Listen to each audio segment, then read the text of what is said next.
I want to return again and in detail to Trump's proposal to use Ukraine's rare earth metals and minerals in exchange for aid and guarantees. That will be the first topic.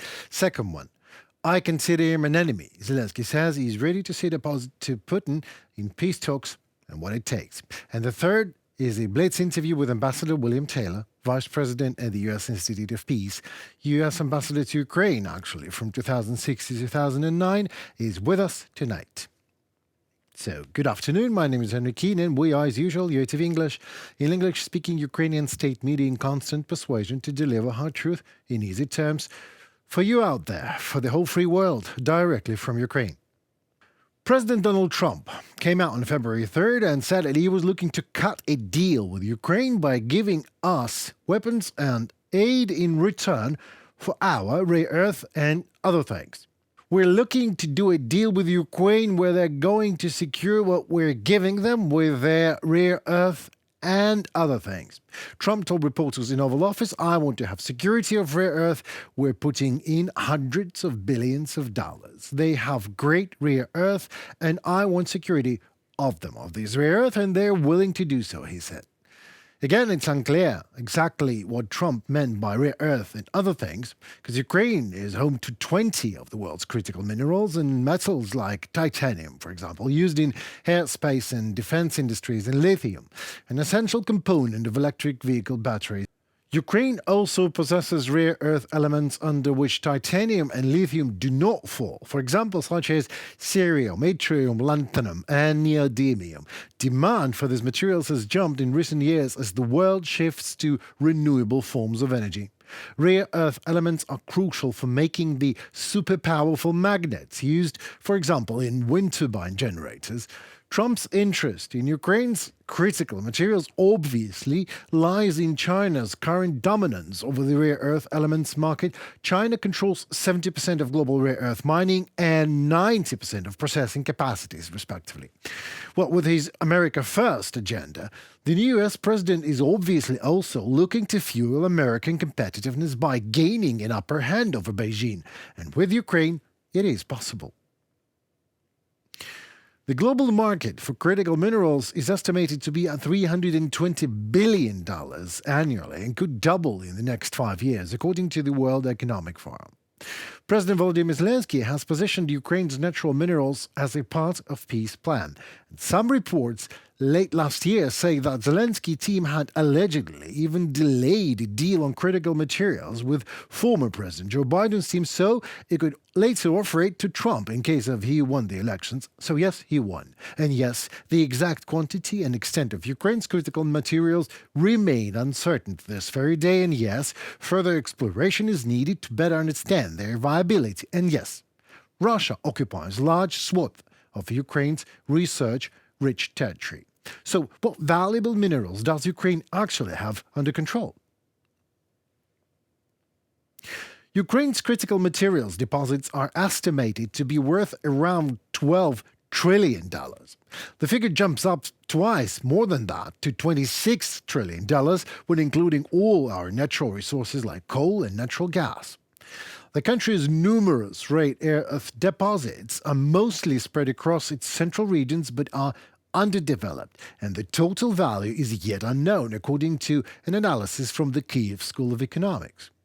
This figure, this 12 trillion figure, which was touted at the Davos Forum last month, should be taken with a grain of salt. Much of these reserves are unexplored, and the quality and quantity of the resources are speculative. The even bigger issue is, however, the geography. Raw materials are unevenly distributed across Ukraine, and Russia occupies 42% of Ukraine's metals and 33% of rare earth, as well as 63% of its coal deposits, 11% of its oil, and 20% of its natural gas, according to the American Chamber of Commerce. Well, Moscow is obviously eyeing up Ukraine's raw materials to fuel its overheating economy and has already stolen iron ore and coal. While it hasn't yet launched into extracting the critical material reserves, the Kremlin is quite busy with targeting infrastructure and blocking access to materials so to grind down Ukraine's economy, as British intelligence confirms. So to quoting Trump, so to secure rare earth elements, you have to secure access to it first and get rid of Russian occupation. Of course, Ukraine still has lines parts under control, but further occupation must be stopped immediately to start mining, and Trump knows that, and Zelensky knows that, and Ukrainians know that. But people on the web seem to know better. They know exactly what Ukraine should or should not do. Maybe Ukraine should not, I quote now, replace one shark with another, meaning Putin's corruption with a Trumpian one. Excuse me? What are you even talking about? Do you live in Kharkiv, in Kyiv, in Avdiivka? Did your parents, children, family members perished under Russian fire? How do you get to know so well should Ukraine do a deal and stop the war on the cost of rare earth minerals or not? How all these outrageously arrogant notions are even rising in your head. Rare earth should not be given to Trump, even at the cost of Ukrainian blood. I'm sorry. Is it your blood to decide that? Here is one thing, in easy terms, for all the web commentators picturing Trump as a greedy shark and Ukraine as dame in distress. We're not a dame in distress, we're a country at war. And we, and only we, will decide what on earth is more rare to us, minerals inside that earth or Ukrainians living in peace upon it. Whatever the decision of Ukrainian nation on this deal will be, I can promise you just one thing, UATV will keep you posted, and then you get another chance to comment. Again, thank you. President Volodymyr Zelensky is ready to sit at the negotiating table with Russian dictator Vladimir Putin if it is the only setup that will bring peace to Ukraine, the president told the UK journalist Piers Morgan in an interview just yesterday on February 4th. US President Donald Trump has urged Zelensky and Putin to make a deal, so to end the war, and has pledged to broker a ceasefire within the first 6 months of his term. Zelensky said Ukraine was ready to end the hot stage of the war and that its willingness to negotiate with Russia at all represents a compromise. We will be speaking with Putin. Even the conversation with Putin himself is a compromise, Zelensky told Morgan. When asked how he would feel sitting opposite Putin in an in-person meeting, Zelensky dismissed his personal sentiments on the matter. If that is the only setup in which we can bring peace to the citizens of Ukraine and not lose people, definitely, we will go for this setup. What does it matter, my attitude to him? I consider him an enemy. And to be honest, I believe he considers me an enemy as well. Volodymyr Zelensky, President of Ukraine. Zelensky reiterated that any negotiation process should include Ukraine, the United States, the European Union, and Russia. He also said that Kyiv is not acknowledging any occupying Ukrainian lands as Russian territory.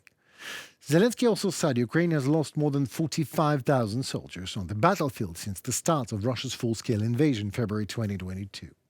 Zelensky added that there have been a total of 390,000 cases of soldiers sustaining wounds on the battle, although the actual number of wounded soldiers is less, given that some soldiers sustained multiple wounds during separate incidents.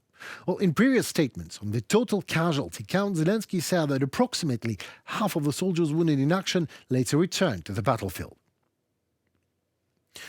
Comparing Ukraine's casualty count to that of Russia, Zelensky mentioned approximately 350,000 Russian soldiers have been killed, with between 600 and 700,000 instances of Russian soldiers sustaining wounds on the battlefield.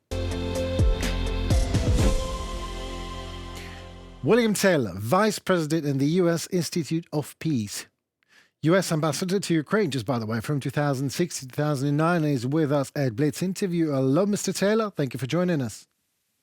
Henry, it's good to be here with you. How do you know my name? We probably just talked, right? Right. We did. Okay. All right. Hello. Donald Trump and Ukraine. I personally see a structure between President Trump's actions in this regard. I stress out actions, not just words. And these actions are bringing cautious optimism in me. Strange it is, but still it is. It seems to me that Donald Trump can bring peace to Ukraine, and that peace could indeed be more or less just somewhat long-lasting. I hope so. Am I wishfully thinking here, or it could be so? It could be so, Henry. I am also cautiously optimistic.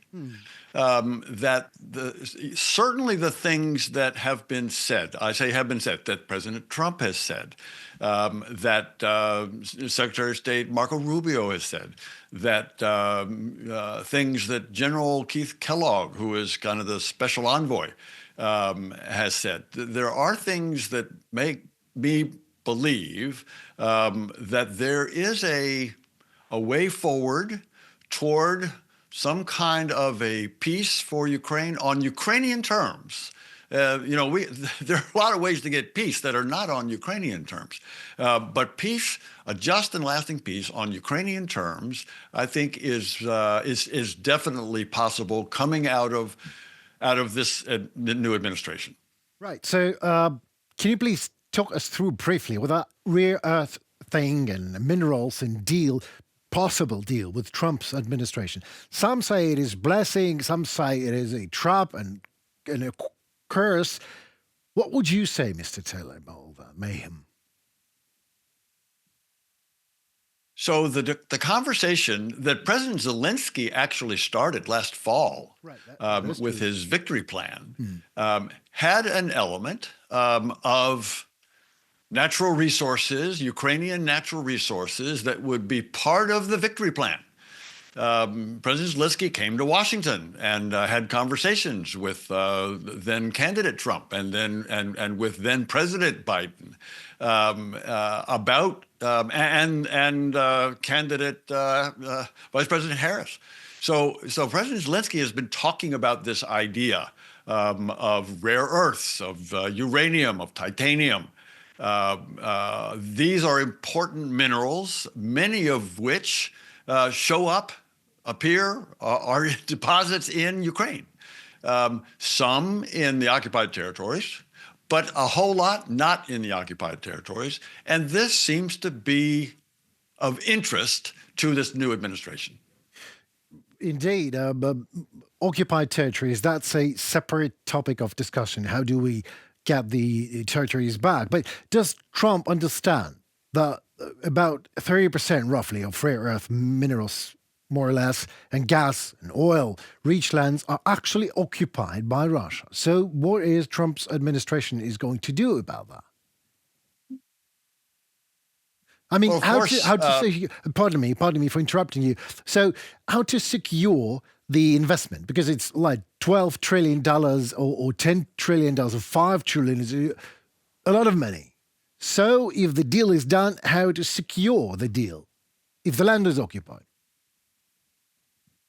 So I understand, you will understand, and others will understand this better than I, but I have been told by people who kind of know more than I do about this question, that roughly 40% of the rare earths, of the minerals, of the oil and gas, of the titanium, of the uranium, lithium, roughly 40% of those natural resources are under control of the Ukrainian government. Some 60%, as I understand it, are in occupied territories. So there are two things that could happen. One is Ukraine and President Zelensky and President Trump could talk about and make deals on, come to understandings about the 40% of $20 trillion. 40% of $20 trillion is a lot of money. The second option, of course, that President Trump could do with President Zelensky is to provide President Zelensky and Ukraine with the resources to take back some or all of the occupied territories. Those two options. But even the first option, where 40% of 20 or 30 trillion dollars, that goes a long way. That could form the basis of a deal that would continue military assistance from the United States to Ukraine, even accelerate military assistance to Ukraine. Well, I actually would want to see the options that you just mentioned, the option number one and option number two combined. That would be a very nice outcome for Ukraine. But see what is happening. Again, Trump talking and Trump walking, allow me to say it that way, two different personalities. I believe his team knows what he's doing. And if we are just not listening to some outrageous things that he's saying, when he is actually Trump is acting, it somehow turns to good for America and for the partners in the end of all of that. So, how Trump is doing in the United States? Are people also somewhat shocked with what's going on in the White House and around? Sure. He's taking pretty dramatic steps. Some is talk, and some is walk, as you've said. There are some steps that the new administration has taken, having to do, for example, with USAID. Right, Those seem to be real steps. On the other hand, there is a lot of conversation, a lot of discussion. Some of the conversation, some of the discussion is on Ukraine.